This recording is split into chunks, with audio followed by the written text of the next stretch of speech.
സൂത്രൻ. പൊക്കം 14. ഇനി വയറളവ് നോക്കാം. വയറ് 10. അപ്പോൾ മുതുകത്ത് ഇടി കിട്ടാറുണ്ടല്ലേ? അതെങ്ങനെ മനസ്സിലായി? മുതുകത്ത് ഇടി കിട്ടുന്നത് വയറിനെയും ബാധിക്കും. പൊക്കവും വയറളവും നോക്കി ഇങ്ങനെ പലതും മനസ്സിലാക്കാം. കടുവച്ചാരുടെ പൊക്കം 22, വയറ് 19. കഴിഞ്ഞ ആഴ്ച 4 മുട്ട തിന്നു അല്ലേ? അല്ല, ഇതൊക്കെ എങ്ങനെ മനസ്സിലാക്കുന്നു?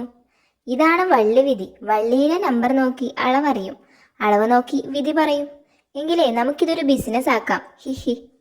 പൊക്കം 13, വയറ് 12. ഏയ്, എനിക്കൊരു വയറേ ഉള്ളൂ.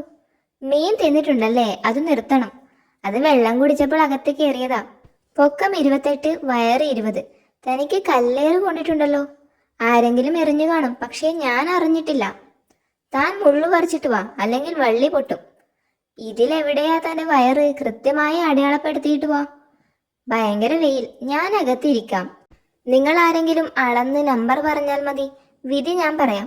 ഷേരു അളന്നോളും. പൊക്കം 18, വയറ് 15.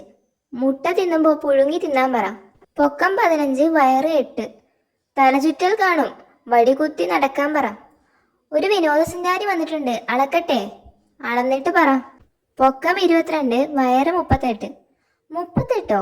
എങ്കിൽ ദഹനം ഭയങ്കര പ്രശ്നമാണല്ലോ. കഴിക്കുന്നത് ദഹിക്കുന്നില്ല എന്ന് ചോദിക്ക്. ദഹിക്കുന്നുണ്ട് എന്ന് പറഞ്ഞു. വയറുവേദന ഉണ്ടോ? ഇല്ല. അങ്ങനെ വരാൻ വഴിയില്ലല്ലോ. ഇത്രയും വയറളവുണ്ടെങ്കിൽ ഏതു ജീവിയെ തിന്നിട്ട് അതേപടി ദഹിക്കാതെ വയറ്റിൽ കിടപ്പ. അത് ദഹിപ്പിക്കണം. വയറ്റിലുള്ളത് ദഹിപ്പിക്കാൻ സമ്മതിക്കില്ലെന്നാ പറയുന്നത്.